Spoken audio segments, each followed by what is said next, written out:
पानी को बर्फ में बदलने में वक्त लगता है, ढले हुए सूरज को निकलने में वक्त लगता है। थोड़ा धीरज रख और थोड़ा जोर और लगा। किस्मत के जंग लगे दरवाजे को खुलने में वक्त लगता है। एक बेहतरीन स्टूडेंट्स हैं अगर आप, एक बेहतरीन रंगमंच पर जीवन का बेहतरीन अभिनय कर रहे हैं, तो बोलिए, ना इश्क है कोई ना मेरा यार है, ना इश्क है कोई ना ही मेरा कोई यार है, मुझ पर सिर्फ सिर्फ कामयाबी का भूत सवार है। और अगर ऐसा कर पा रहे हैं आप, इस महत्वपूर्ण अभिनय को दोहरा पा रहे हैं आप, तो जिंदगी में बहुत कुछ करने वाले हैं आप। एक महत्वपूर्ण समागम लाए हैं, आपके जीवन के तरीके के साथ अद्भुत जानकारी पेशकश आपके लिए है। नज़रिया बनाए रखिएगा, नजराने मिलने वाले हैं। ज़रूरत है आपके लिए एक बहुत बड़े प्लेटफॉर्म पर, बहुत बड़े पैमाने के साथ, बहुत बड़ी जानकारी के साथ अवगत हैं, स्वागत करा रहे हैं आपका और स्वागत कर रहे हैं इस रंगमंच से आपका। तो जलमंडल, जहाँ एक महत्वपूर्ण टॉपिक आपके सामने मैं उल्लिखित कर रखा हूँ, वाकई में अभी इसके ठीक नीचे आप देख पा रहे हो मैंने लिखा है एक परिचय। एक परिचय। तो सबसे पहले मैंने आपसे हर बार किसी भी टॉपिक को पढ़ाने के पहले उसका एक परिचय, उसका एक ट्रेलर दिया है कि जान लीजिए ये होता क्या है, पहचान लीजिए इन्हें, ये होते क्या हैं, इनसे प्रश्न कैसे कैसे पूछे जा सकते हैं, कौन कौन से प्रश्न हमारे लिए जरूरी बन सकते हैं। इस दृष्टिकोण से हम लोग जलमंडल को अभी एक परिचय, एक अभिनय के रूप में लेंगे। तो जी हाँ, हम शुरुआत करते हैं एक महत्वपूर्ण बात को, और मैं आपको जलमंडल और थोड़ा सा स्थल मंडल से तुलनात्मक एक रूपरेखा देने वाला हूँ, जिससे आप समझ सकते हैं कि जलमंडल में हम क्या पढ़ते हैं और जलमंडल होता है क्या है। देखिएगा, वाकई में ये नाम से स्पष्ट है कि मैं जल वाली बात करूँगा। जी हाँ, लेकिन फिर भी मैं अगर बात करूँ, ये आपकी पृथ्वी है और ये पृथ्वी 4.8 अरब वर्ष पहले, अद्भुत बात है, इतनी लंबाई, इतनी दूरी तो हम याद कहाँ रखने वाले हैं। हम मनुष्य हैं, हम तो चंद लम्हों में लोगों को भूल जाते हैं, और ये तो बात की बात अरबों वर्ष पहले की बात, वो भी 4.8 अरब वर्ष पहले की बात है। हमारी पृथ्वी एक आग का गोला थी। समझिएगा जरा, आग का गोला थी,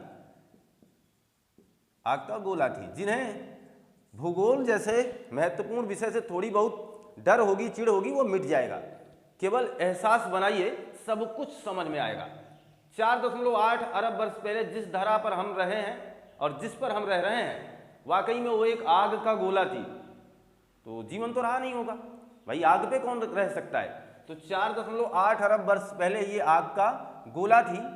धीरे धीरे अनंत काल तक ये ठंडी होती गई। ठंडी होने के बाद इसकी संरचना कुछ इस अभिप्राय में आ गई, और इसमें कुछ हिस्सा सिकुड़ गया, और जो हिस्सा संकुचित हो गया यानी सिकुड़ गया, वह हिस्सा धरातल यानी कठोर चट्टान के रूप में हमारे सामने आ गया, तथा कुछ हिस्सा भारी भयंकर बारिश की वजह से ऐसा हुआ है। नहीं तो फिर ठंडा करने के लिए और क्या युक्ति अपना सकते हो आप बताओ। आग लगी है तो ठंडा कैसे होगा, उसका एक ही तरीका है, पानी का छिड़काव करिए, पानी डालिए, यही हो सकता है। और आपके पास कोई दूसरा उपाय नहीं है, ना ही कोई अभिप्राय से हम इसे ठंडा कर सकते हैं। यानी अनंत काल तक ठंडे होने की बात रही, तो इसका मतलब बारिश खूब झमाझम हुई होगी, बहुत ही बारिश हुई। इस बीच एक कठोर धरा हमारे सामने आ गई, एक कठोर वसुंधरा हमारे सामने आ गई, कुछ तिरछी मिर्ची इस तरीके से आई। चलो ठीक है, इसको ये जो आया ना, इसका नामकरण कर दिया गया, इसको कहा गया पैंजिया। क्या कहा गया? पैंजिया। ध्यान से समझिएगा, सब कुछ समझ में आने वाला है आपको। और इसके बीच में हम लोग अब देखिए जल भर दे रहे हैं, जो बचपन में डाटिंग करने में आपको बहुत आनंददायक लगा होगा। ऐसा करने में, चित्रकारी करते समय आपने ये अभिप्राय देखा होगा। इस विशाल जलाशय को कहा गया पैंथालासा। पैंथालासा। हर प्रश्न महत्वपूर्ण होगा जब आप अपनी जानकारी को महत्वपूर्ण समझ करके हासिल कर रहे होंगे। पैंजिया क्या है? विशाल भूखंड का पहला रूप। पैंजिया क्या है? हमारी धरा का पहला रूप पैंजिया है। और पैंथालासा क्या है? विशाल जलाशय का रूप पहला। यानी जब ये प्रारंभ हो रहा है, देखिए कुछ इस तरीके से धरा हमारे सामने आ रही है। पैंजिया क्या है? एक स्थल रूप है, यहाँ लिख सकता हूँ मैं स्थल रूप, और मैं इसे जलीय हिस्सा कह सकता हूँ या जलीय रूप कह सकता हूँ। क्लियर है? तो इतना काम हो जाने के बाद क्या ये अभिप्राय यहीं रुका? नहीं। आपको पता है, आपने प्लेट विवर्तनिकी सिद्धांत को सुना होगा। प्लेटें खिसक रही हैं, प्लेटें एक दूसरे से टकरा रही हैं और हमें कभी कभी हिला रही हैं, जिसे हम भूकंप कह रहे हैं। और आप जाकर के आपने इसी YouTube के प्लेलिस्ट में, यानी हमारे YouTube के प्लेलिस्ट में, अपने YouTube के प्लेलिस्ट में जाइए, वहाँ भूकंप की एक विधिवत एक बड़ी क्लास आपको मिलेगी। आप वहाँ से इन तमाम चीज़ों का अवलोकन कर सकते हैं। ध्यान दें तो हम लोग बस इतना अभी समझेंगे, प्लेटें हैं, अभी भी इनमें गति है, और इस वजह से एक समय ऐसा आएगा कि इनमें विखंडन संभव है, और वो विखंडन कुछ इस रूप में होने वाला है। देखिए, मैंने फिगर को थोड़ा सा मोड़ने का प्रयास किया है, लेकिन स्टेप बाय स्टेप आप समझदार हैं, समझ रहे हैं कि मेरे साथ चल रहे हैं कि मैं क्या कर रहा हूँ। ध्यान दीजिएगा, अब कुछ इस तरीके का मामला सामने आ गया। मैं इसको इसलिए बड़ा बना रहा हूँ, ऐसा नहीं कि पृथ्वी बड़ी हो रही है, ये काल्पनिक विचार तो हटा ही देना, क्योंकि हम लोग अक्सर गलत चीज़ों को जल्दी समझते हैं। ये पृथ्वी बड़ी नहीं हो रही है, मैंने देखो इसको बोला नहीं कभी, ये केवल बड़ा इसलिए कर रहा हूँ कि जिससे मैं इसकी व्यवस्थित जानकारी आपको दे पाऊँ। देखना जरा, तो जब इस तरीके का मामला होगा तो आगे चल करके यहाँ पर कुछ हिस्सा इस तरीके से टूट जाएगा और कुछ हिस्सा इस तरीके से हो जाएगा। इसका मतलब हुआ कि ये जो हमारा पेंजिया है, पेंजिया टूट गया भैया, पेंजिया अब टूट गया है, पेंजिया अब टूट गया है। और जब पेंजिया टूटा है ना, तो इसे हम उत्तरी पेंजिया कहेंगे, उत्तरी पेंजिया, या फिर इसे देखिएगा उत्तरी पेंजिया और इसे दक्षिणी पेंजिया। क्लियर है? उत्तरी पेंजिया, दक्षिणी पेंजिया, इसी को हम लोग कहते हैं अंगारा लैंड, अंगारा लैंड, या इसी को हम लोग एक और नाम से जानते हैं जिसे कहा जाता है लारेशिया। क्लियर है? ये नाम किसके हैं? इसके। और दक्षिणी पेंजिया को क्या कहा जाता है? गोंडवाना लैंड। गोंडवाना लैंड किसे कहेंगे? तो गोंडवाना लैंड आप इसको कहेंगे। क्लियर है ना? तो ये चल रहा है, ये कार्यक्रम चल रहा है, कार्यक्रम लंबे अरसों तक चलेगा। तो हम लोग एक परिचय ले रहे हैं जलमंडल का, कि हम जिस जलमंडल को पढ़ने चल रहे हैं उसका एक रूपरेखा, एक निराकरण बना रहे हैं, एक जरूरी जानकारी हासिल कर रहे हैं, एक अभिप्राय से जुड़ रहे हैं कि आइए आज हम आपको पहचान लेते हैं, आइए आज हम आपको जान लेते हैं। इस दृष्टिकोण से हम लोग इनसे जुड़े हुए हैं, और इसी दृष्टिकोण से मुझे विश्वास आप हमसे जुड़े हुए हैं। तो हम अपनी विश्वास को बनाए रखें और अपनी उम्मीदों को जिंदा रखें। देखिएगा, 4.5 अरब कह सकते हैं और पुरानी बात कह सकते हैं, लगभग 5 अरब वर्ष के आसपास कह सकते हैं। इतने पुराने इतिहास से ये जानकारी प्रारंभ होती है। आग के गोले को हम लोगों ने ठंडा होता देखा और फिर हमने इसे पेंजिया और पैंथालासा में बदलता देखा। इसके बाद इसी अपने स्थल रूप को मैंने 2 भागों में टूटते हुए देख लिया। उत्तरी पेंजिया और दक्षिणी पेंजिया को प्राप्त कर चुके हैं। दक्षिणी पेंजिया को हम गोंडवाना लैंड कहते हैं, और जबकि उत्तरी पेंजिया को हम लोग अंगारा लैंड की संज्ञा देते हैं। No doubt. क्या अब ये कार्यक्रम रुकेगा? नहीं, ये सिलसिला अभी थमा नहीं है, ना ही थमने वाला है। आज भी ये काम हो रहा है, कल कोई और टूट के बिखरेगा। कल अफ्रीका महाद्वीप की जो भ्रंश है, दुनिया की सबसे बड़ी भ्रंश है, वो टूट के अलग होगी। अफ्रीका महाद्वीप फट जाएगा, उसके कुछ हिस्से कट जाएंगे आने वाले दीर्घकालीन वर्षों में। इसका मतलब लंबे अंतराल बाद ये सारी प्रक्रिया होती है, और हम लोग पलायन कर जाएंगे, कुछ और लोग आएंगे, कुछ और ये जानकारी हासिल करेंगे, तो इस तरीके का काम चलेगा। देखिएगा, आगे हम लोग बढ़ते हैं, इस स्टेप को थोड़ा सा आगे बढ़ाते हैं, फिर से एक एरो बनाते हैं और बात की जानकारी यहाँ हासिल करते हैं। जी हाँ, तो अब देखिएगा, ये जो ऊपर वाला हिस्सा, ऊपर वाला और ये नीचे वाला, यानी इनके भी अंदर थोड़ा बहुत हलचल होगा, टूटेंगे लोग, अलग होगी चीजें, यानी अब ये मामला थोड़ा सा और बिखरेगा।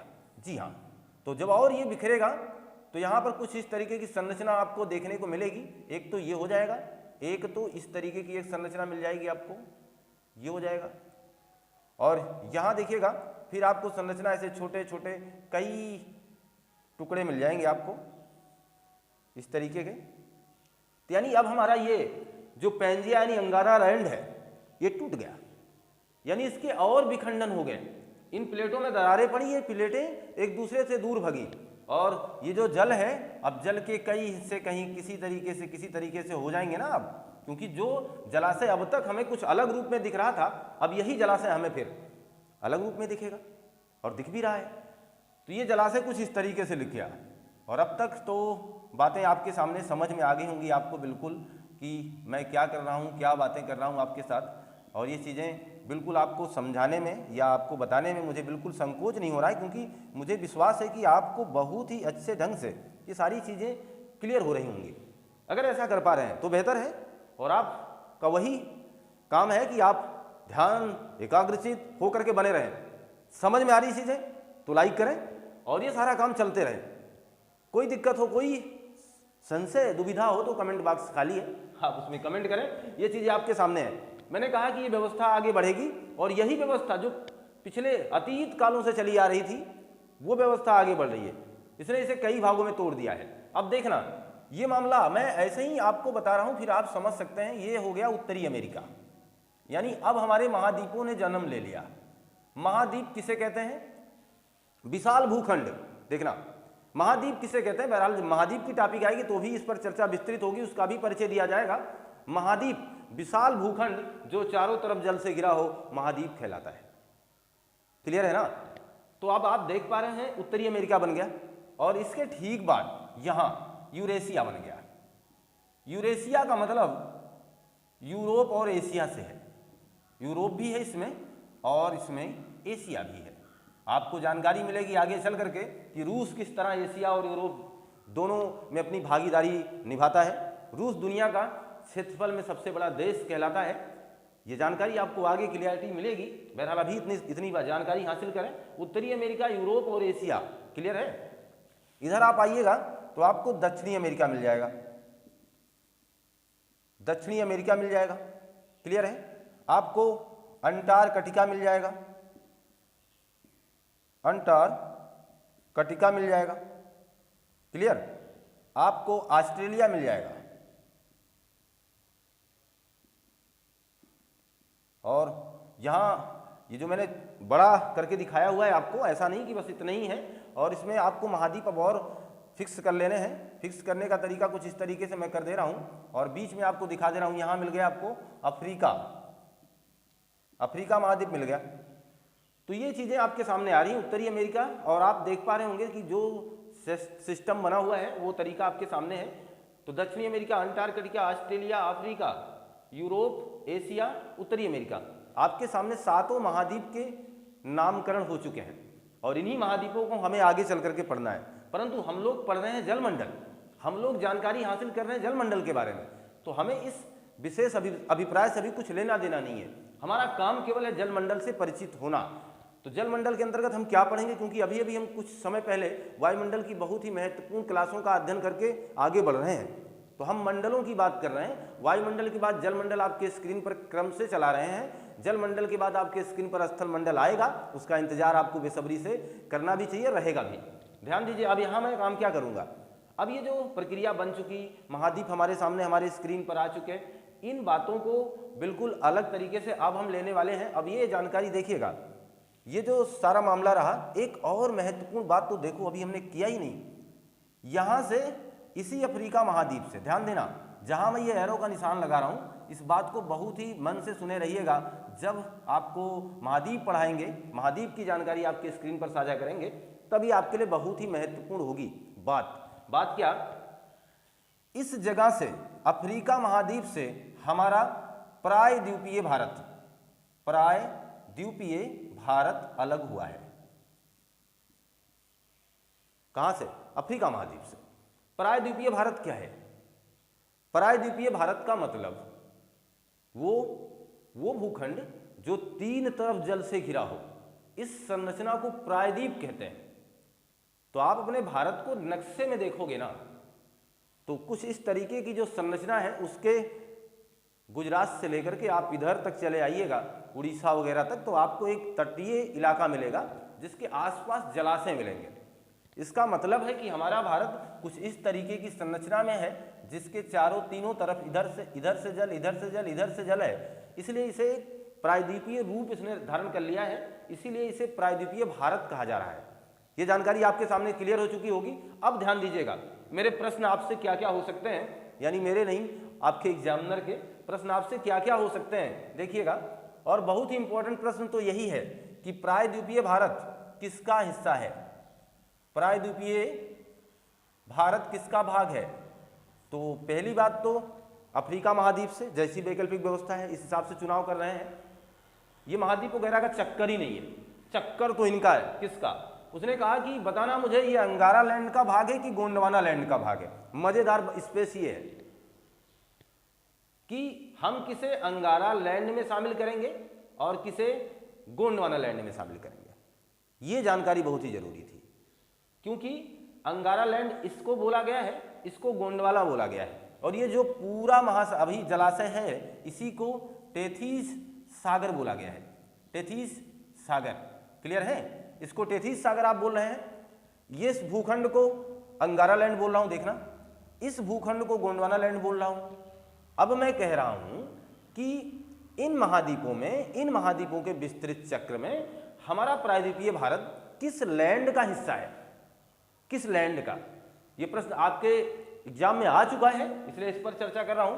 प्रायद्वीपीय भारत, तो आप ध्यान दीजिएगा, ये गोंडवाना लैंड का हिस्सा है।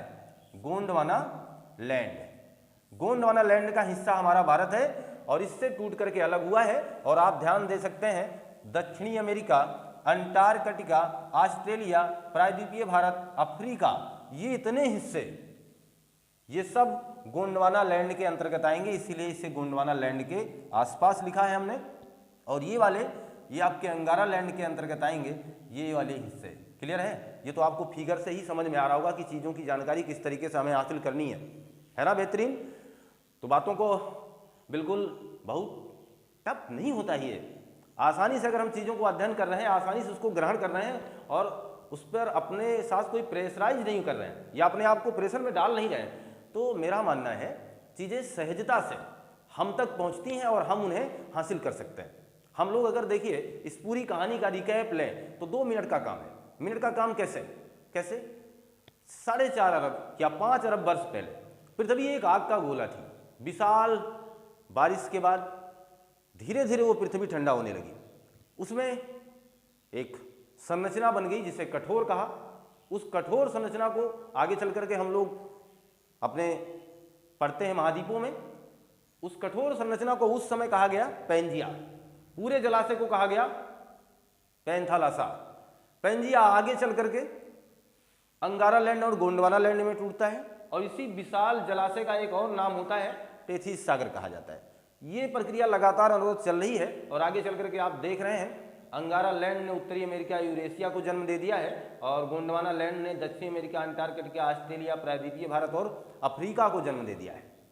ये क्लियर संरचना रही। और अब आप ये जानकारी हासिल करने के बाद अब आप यहाँ शेष और महत्वपूर्ण जानकारियों को अपने साथ समाहित करने का सफल प्रयास करेंगे। देखिएगा, ये जो भूखंड है, ये सारी बात मैं कर रहा हूँ, पूरा जो अभी आपके सामने पूरा भूखंड आया है, भूखंड यानी गोंडवाना प्लस अंगारा मिलाकर के सबकी बात हो रही है। ये सारे भूखंड बहुत ज़्यादा हिस्से में नहीं आ सके हैं। इनका काम देखिए बस इतना रह पाया है। भूखंड 29.2%, राउंड फिगर की बात करें तो इसे 29% कहा जाएगा।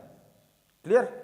कोई दिक्कत नहीं। तो हमारी बात कहाँ बन रही है कि हम लोग क्या क्या चीज़ें अब जान रहे हैं, यानी इस पूरे भूखंड का जो हिस्सा रहा वो 29.2%, राउंड फिगर में हम इसे 29% कह सकते हैं। तो हम जिसकी जानकारी ले रहे हैं, जिसके बारे में परिचय ले रहे हैं, अब बताना वो कितने हैं, वो कितना प्रतिशत है भाई।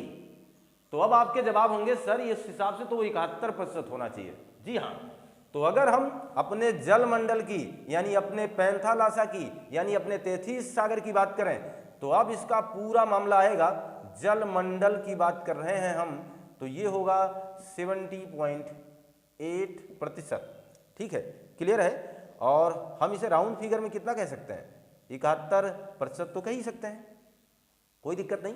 तो अब हम लोग ये जान पा रहे हैं कि हम जिस जलाशय की महत्वपूर्ण जानकारी को अपने साथ लेने वाले हैं, जिस महत्वपूर्ण जानकारी को समझना चाह रहे हैं, जिसके बारे में एक विशेष परिचय हासिल कर रहे हैं, उनकी उपस्थिति कितनी है, वो तो बहुत बड़ा हिस्सा है। यानी हम जिसकी जानकारी लेने आए हैं ये हमारी पृथ्वी पर लगभग 71% में अपनी पहचान बनाए हुए हैं। बाकी हम लोग जाएं, इनका तो मामला 29-65 में निपट जा रहा है, और उसमें भी तमाम प्रकार के ऐसे स्थल हैं जहाँ कोई रह ही नहीं सकता है। तो बड़ी विडंबना है कि सारा तो हिस्सा जल ने घेर रखा है, इसलिए हम लोग जमीन की मारामारी देख ही रहे हैं। सबसे बड़ा लफड़ा अगर कहीं है और वो है जमीन, और इससे बड़ी समस्या कोई है नहीं। और खैर, जोरू, जायदाद और जमीन, ये जो पहलू थे, इनसे तो शुरू से ही मार हो रही है। जोरू को लेकर के तो बड़ी बड़ी कहानियां बन गई, जायदाद को लेकर के और जमीन को लेकर के तो सारा कहानी बना हुआ है, इन्हीं से लेकर के सारा किस्सा बना हुआ। बहरहाल आप लोग अपनी तैयारी को अंजाम दें, जिससे आपको इस जायदाद, जोरू, जमीन के लिए कोई जिद ना करनी पड़े, कोई झगड़ा ना करना पड़े, और आप सफलता की सीढ़ी को जल्दी जल्दी पहुंचे। आप इसे वाकई में इसका स्क्रीनशॉट लेना जरूरी बनता है। अब तो ये मान के लें कि आपने स्क्रीनशॉट ले लिया है, और अभी इसका परिचय अवशेष है, चीज़ों की जानकारी अभी आप तक पहुंचाना शेष है। देखिएगा तो 71% जलमंडल की बात होगी अब, और ये जल विभिन्न रूपों में मिलेगा आपको, विभिन्न प्रकार से तरीकों में मिलेगा आपको। तो हम जलमंडल से अपना एक बेहतरीन परिचय साझा कर रहे हैं, और ये परिचय आपके लिए बहुत ही मोस्ट इंपॉर्टेंट है। और ये तरीका अगर आप जानेंगे, इस चीज़ को इससे एक परिचय अपना बना लेंगे, तो आगे आने वाले एपिसोड में आप जलमंडल की बहुत ही बेहतरीन जानकारी अपने साथ साझा कर सकते हैं, जोड़ सकते हैं। जी हाँ, तो हम लोग अभी जान रहे हैं कि 71%, जिसको हमने अभी लिखा था 70, इतना लिखा था प्रतिशत में, और हमने कहा राउंड फिगर में आप इसे 71% कह सकते हैं। जी हाँ, हम ये अब आजकल कुछ इस तरीके से जानकारी हासिल कर रहे हैं कि पृथ्वी को 2 भागों में बांटा गया है, और इसे कहा जाता है उत्तरी गोलार्ध और इसे कहा जाता है दक्षिणी गोलार्ध। यहाँ तक तो कोई डाउट नहीं है। भूमध्य रेखा है ये, जिसने पृथ्वी को 2 गोलार्धों में बांटने का काम किया है, जिसे आप 0 डिग्री अक्षांश रेखा भी कहते हैं। इसने हमारी पृथ्वी को 2 महत्वपूर्ण हिस्सों में बांटा है, ऊपर तो उत्तरी गोलार्ध, नीचे दक्षिणी गोलार्ध। अब मामला फंसता है, एग्जामिनर महोदय ये कहते हैं कि उत्तरी गोलार्ध में जल की मात्रा कितनी है, कितने प्रतिशत भाग पर जल है, और दक्षिणी गोलार्ध में कितने प्रतिशत भाग पर जल है। तो हम लोग पहले तो ये तो आंकड़ा बना ही लें कि कहाँ कहाँ कितना कितना जल हो रहा है। तो उत्तरी गोलार्ध में देखना जरा 40% जल है, और दक्षिणी गोलार्ध में देखिएगा जरा 81% जल है। इसका तात्पर्य क्या है? सबसे ज्यादा जल कहाँ है? दक्षिणी गोलार्ध में, और सबसे कम जल कहाँ है? तो उत्तरी गोलार्ध में, नो डाउट। अच्छा, इसके विपरीत अगर आपसे स्थल की बात कर ली जाए तो क्या बताएंगे? जोड़ दीजिए, 60% क्या मिलेगा आपको यहाँ? स्थल। और यहाँ कितना मिलेगा आपको? 19% स्थल मिलेगा। इसीलिए जब आप आगे अपने भूगोल को समझ रहे होंगे, भूगोल जैसे महत्वपूर्ण विषय से अपना नाता बना रहे हैं, तो आगे जब इसी बात को आगे ले जाऊंगा तो आप देख पाएंगे ऑस्ट्रेलिया एक स्वतंत्र महाद्वीप ऐसा है जो आपको पूरी तरीके से दक्षिणी गोलार्ध में मिलेगा। बाकी कोई ऐसा महाद्वीप नहीं है जो आपको पूरी तरीके से दक्षिणी गोलार्ध में मिले। सारे महाद्वीप आपको उत्तरी गोलार्ध की तरफ ज्यादा मिलेंगे। इस वजह से आप जान सकते हैं कि यहाँ भूमि कम है, और ये प्रक्रिया आपको आगे भी अच्छे ढंग से समझ में आती रहेगी, क्योंकि अब आप चीज़ों को व्यवस्थित रूप से समझने का प्रयास कर रहे हैं। देखिएगा जरा, तो हम लोग यहाँ तक की बात कर चुके कि कहाँ कितना जल होना चाहिए, कहाँ कितना जल नहीं है। हम बात करें अब इसी जल के आगे वाले हिस्से को, तो हम लोग पढ़ते हैं महासागर। महासागर में कैसा जल होता है? पीने योग्य नहीं होता है। ये कैसा होता है? खारा जल, ठीक, या हम इसे कहते हैं क्षारीय जल। क्षारीय जल, इस जल को हम लोग पी नहीं पाएंगे, इस जल को हम लोग पी नहीं सकते हैं। इसका मतलब ये जल पीने योग्य नहीं है। तो 2 प्रश्नों के जवाब आपके सामने आएंगे। एक तो पीने योग्य जल का प्रतिशत कितना है, एक तो पीने योग्य जल कहाँ है, और दूसरी बात, जिस जल मंडल की बात करेंगे हम ये साझा कर रहे हैं कि इसके अंतर्गत आप क्या पढ़ने वाले हैं? सारे महासागर पढ़ने वाले हैं। अब देखिएगा, ये जो खारा वाला हिस्सा है ना, ये लगभग 97.25% हिस्सा कवर कर रहा है, ये अकेले।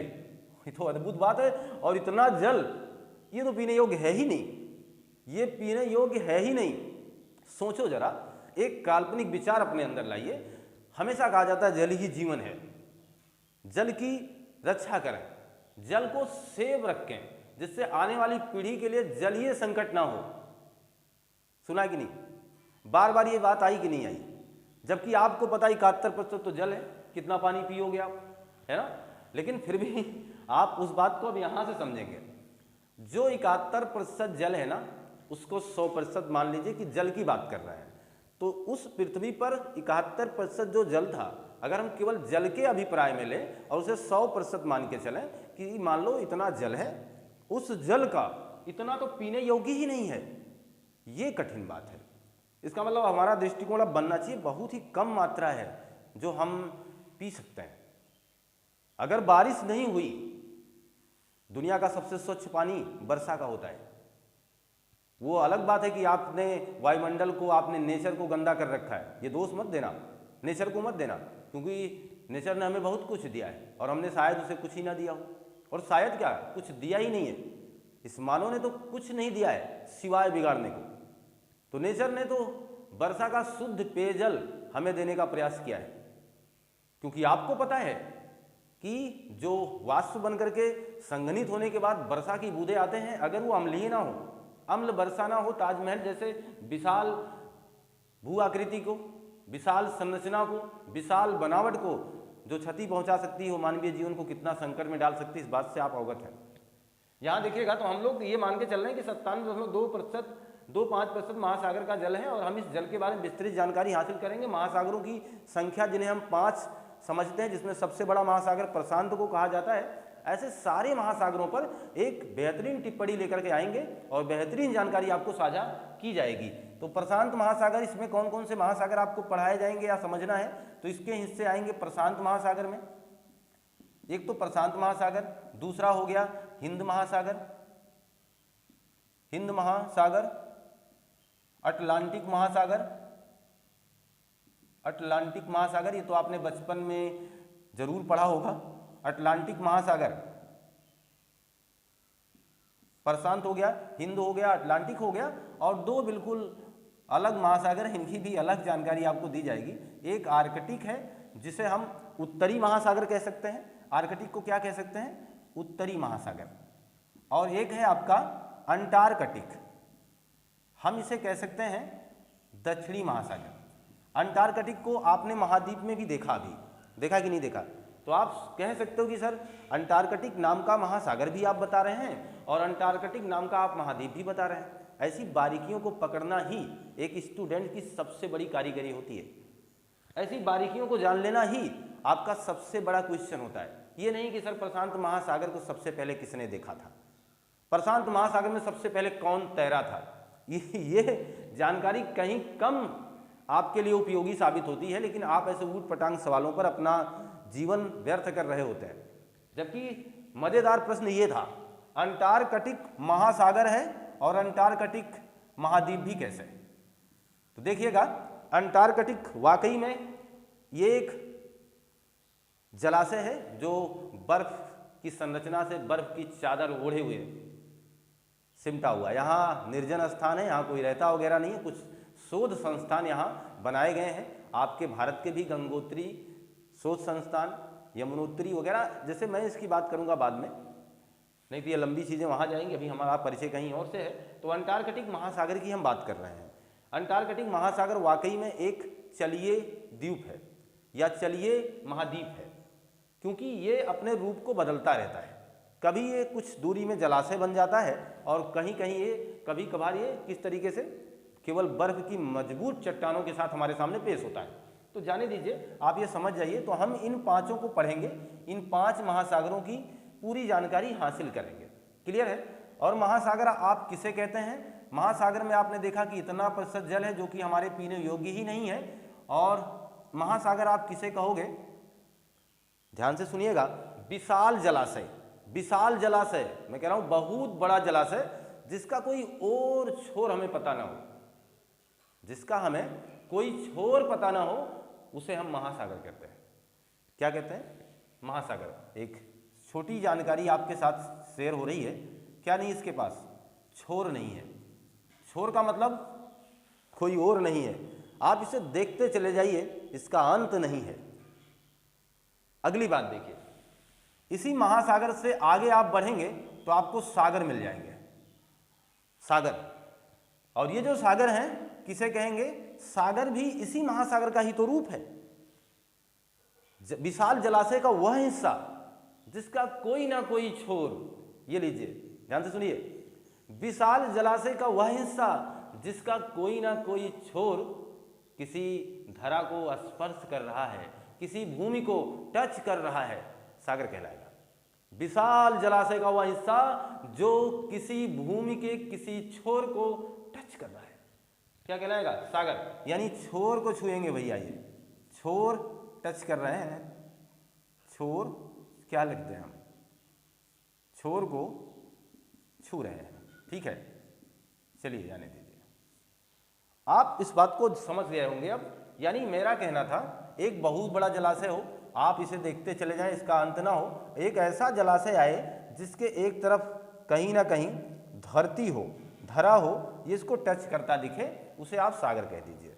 तो छू रहा है नहीं छू रहा है, क्लियर है ना? छूना और न छूना, समझ में आ गई बात? सागर और इसमें अंतर। आगे आप देखेंगे इसी सागर का बदला हुआ रूप खाड़ी मिल जाएगा। खाड़ी किसे कहेंगे? खाड़ी किसे कहेंगे? खाड़ी वो होता है जो तीन तरफ इस तरीके से, खाड़ी वह है जो तीन तरफ भूमि से घिरा होता है। देखिए ये जल का हिस्सा है, इसके इधर भी भूमि, इधर भी भूमि, इधर भी भूमि, समझ गए होंगे? ये आगे आपको सारी जानकारी लेनी पड़ेगी और हम लोग खाड़ी के बारे में पढ़ेंगे, हम लोग सागर के बारे में पढ़ेंगे, हम महासागर के बारे में पढ़ेंगे, क्योंकि हम जलमंडल की बात कर रहे हैं। तो एक रूपरेखा आपको दे रहे हैं, एक परिचय आपका बना रहे हैं कि ऐसी महत्वपूर्ण जानकारी आपके प्लेटफॉर्म पर आनी शेष है और सबको क्रमवार आपको पढ़ना है। हर महत्वपूर्ण जानकारी, हर वो हिस्सा जो जलमंडल से जरूरी है, चाहे 10 पार्ट में आए, चाहे 15 पार्ट में आए, लेकिन आपके स्क्रीन पर साझा जरूर होगी और पूरे तरीके से साझा होगी। तो यहाँ हो गया भूमि भूमि भूमि, क्लियर है? खाड़ी बन गया। और एक मामला आपको इसी जल में आप पढ़ेंगे झील का। क्या पढ़ेंगे? झील का। झील किसे कहते हैं? झील देखिए, ये लीजिए, ये है जल और इसके इधर भी भूमि, इधर भी भूमि, इधर भी भूमि और इधर भी भूमि, यानी ये चारों तरफ भूमि से घिरा है। विशाल है, आप कहोगे सर ऐसा तो तालाब है। तालाब एक बहुत छोटा एरिया है, झील बहुत बड़ा एरिया है, लेकिन ये चारों तरफ किससे घिरा होता है? भूमि से घिरा होता है, इसीलिए इसे झील कहा जाता है। क्लियर है ना? आपने सुना होगा गाना, 7 समुंदर पार में तेरे पीछे पीछे आ गई, क्यों बजा था? और 7 ही समुंदर क्यों कहा गया था? समुंदर का तो नाम ही हमने नहीं लिया है। देखिएगा, समुंदर से घबराइएगा नहीं, इसी सागर को समुद्र कहा जाता है, इसी सागर को समुद्र कहा जाता है। और साथ ही समुद्र का नाम लेना क्यों पड़ा? साथ ही समुद्र का नाम लेना क्यों पड़ा? तो इसका कारण था कि उस समय के लोग ऐसी महत्वपूर्ण जानकारियों से बहुत कम परिचित रहे होंगे। पहले जिन्होंने इस पर व्याख्या की उनका मानना था कि 7 ही समुद्र है, लेकिन अब समुद्रों की संख्या, सागरों की संख्या लगभग 50 के आसपास बताई जा रही है। लेकिन उस समय 7 समुद्र गाना फिल्माया गया, उसमें लगभग अभी मान के चलें कि कौन कौन से सागर आए रहे होंगे, तो उनकी जानकारी में उस समय जो 7 समुद्र में आप गिनते हैं या जानते हैं, उसमें मैं इसे नोट कर दे रहा हूँ। जिन 7 समुद्रों की बात होती है, हिंद महासागर की, हिंद महासागर को भी किसमें गिना गया? समुद्र में। और दूसरी बात किसकी हुई? तो लाल सागर की, लाल सागर की। लाल के बाद पीला मत कहिएगा, कैस्पियन की, कैस्पियन सागर की। जबकि कैस्पियन सागर सागर ना होकर दुनिया की सबसे बड़ी झील है, खारे पानी की झील है, सबसे बड़ी झील है। आप ये मान के चलें तो कैस्पियन सागर की जब बात आएगी ना, तो ये झील में गिनी जाएगी। जबकि देखिए इसके नाम के आगे सागर लिखा है, तो जिनके नाम जैसे होंगे ऐसा नहीं उनके काम वैसे होंगे। कैस्पियन सागर अभी बोल रहा हूं कि एक झील है, फिलहाल इस पर चर्चा होगी। हिंद महासागर, लाल सागर और हो गया आपका कैस्पियन सागर। इसके बाद देखिए चौथी बात रही इसमें गिनी गई फारस की खाड़ी, खाड़ी भी आई, इसी समुद्र में गिनी गई। तो इसका मतलब हम लोग उस समय इन चीज़ों को अलग दृष्टिकोण से नहीं ले रहे थे, हमने इसके अलग अलग तरीकों को हमने सबको समुद्र कह लिया। इसलिए वो गाना फिल्माया कि 7 समुद्र पार में तेरे पीछे पीछे आ गई। तो इन 7 समुद्र चीज़ों को, यानी 7 समुद्र नामों को मैं आपके सामने रख रहा हूँ, हिंद महासागर, लाल सागर, कैस्पियन सागर, फारस की खाड़ी, और इसी में आ गया भूमध्य सागर। भूमध्य सागर भी आ गया। यहीं कितने हो गए? 5 हो गई है। और इसके बाद आपका एक है यहाँ इधर लिख दे रहा हूँ, 6वां लिख दे रहा हूँ, एड्रियाटिक सागर, एड्रियाटिक सागर। तो 1 2 3 4 5 6 हो गए, एक और बच गया, एक और बचा है। और वो कौन सा है उसको यहां लिख दे रहा हूं मैं, कहां पर, यहां लिख दे रहा हूं, जिसे आप बंगाल की खाड़ी के नाम से आप जान रहे हैं, उसे यहां उल्लिखित कर दे रहा हूं। तो हिंद हो गया, कैस्पियन हुआ, फारस की खाड़ी हो गई। इन विशाल जलाशय को किसमें गिन लिया गया था? ये माना गया था ये 7 समुद्र है। अपने अपने दृष्टिकोण से अपने अपने लोगों ने अपने अपने जलाशय को अपने अपने तरीके से जाना था, ये तरीका था। चलो जाने दो, उस बात की बात नहीं करेंगे हम लोग केवल बात ये करेंगे इन सब महाशय की, इन सब के बारे में, हिंद के बारे में, लाल के बारे में, कैस्पियन के बारे में, फारस की खाड़ी के बारे में, सबके बारे में हम लोगों को पढ़ना है। इस पूरे भूभाग को हमें पढ़ना है, इस पूरी स्थिति को हमें जानना है, विशाल जलाशय के इस भयंकर अंबार को हमें देखना है। तो महासागर जिसने 97.2% एरिया घेर रखा है आपका, जो पीने योग्य जल नहीं है, उसके अंतर्गत आप समझ रहे हैं इन 5 महासागरों का अध्ययन करना है। इसके बाद हम लोग देख पा रहे हैं कि सागर किसे कहते हैं, झील किसे कहते हैं, खाड़ी किसे कहते हैं, तथा किन किन महत्वपूर्ण पहलुओं से, किन किन महत्वपूर्ण रास्तों से होकर हमें जाना है, वही तो हम परिचय प्राप्त कर रहे हैं। देखिएगा ये चीज़ें आपके सामने जब मैं साझा कर चुका हूँ, आपको मैं बात बता दूँ, आपको यहाँ एक और जानकारी मैं देना चाहता हूँ। जानकारी वो है कि अभी तक तो आपने ये ना पीने वाली बात की है, आप अब बात कर लीजिए पीने वाले की।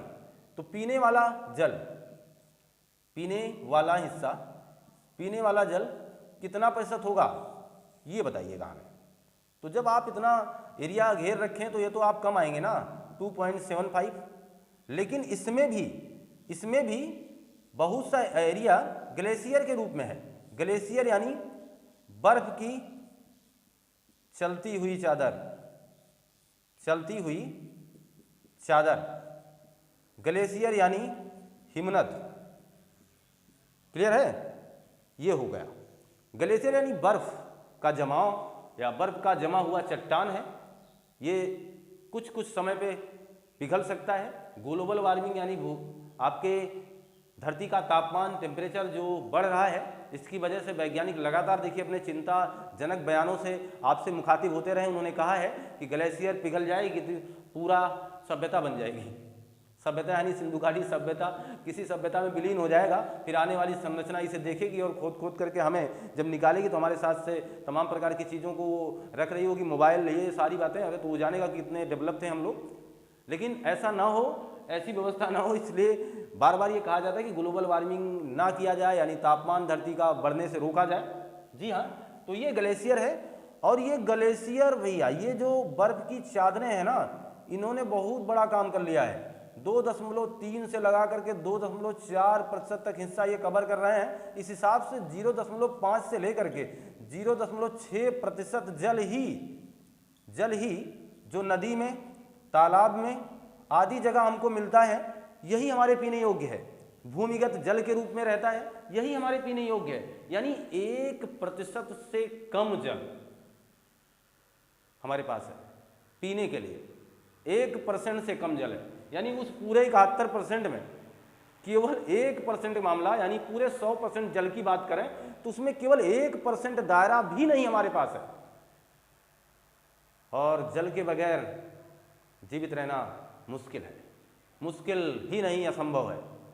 तो जल ही जीवन है। और आप इस अभिप्राय को अब जान चुके हैं कि वाकई में कितनी जरूरी बात थी, कितनी जरूरी चीज़ें थी, और जिनकी जानकारी हमें हासिल करनी है। आगे चल करके हमें इन महत्वपूर्ण पहलुओं को बिल्कुल बारीकी से समझना, एक एक के बारे में सब कुछ जानना है। ये परिचय आपके साथ शेयर जो किया है हमने, ये अलग ही था। इसी सागर की बात करें तो इसी सागर की बात करें तो आपके पुराणों में भी इसका उल्लेख मिलेगा, हर जगह आपके ग्रंथों में इनका उल्लेख किया गया है। बाहु नाम के राजा, जिनके पुत्र थे राजा सगर, जिनके पुत्र थे 60,000, सारी कहानियां हैं, आपने पुराणों में देखी होंगी या पढ़ी होंगी। और बहरहाल हम लोग पौराणिक गाथाओं से यहाँ मेरा प्रश्न बनेगा नहीं, इसलिए मैं उस पर चर्चा क्यों करूँगा। लेकिन ये मान के चलें, जलमंडल का एक परिचय आपको मैंने जो दिया है, इस पूरे परिचय से आप वाकई में बेहतरीन ढंग से मुखातिब रहे हैं। आप इसका स्क्रीनशॉट लीजिए।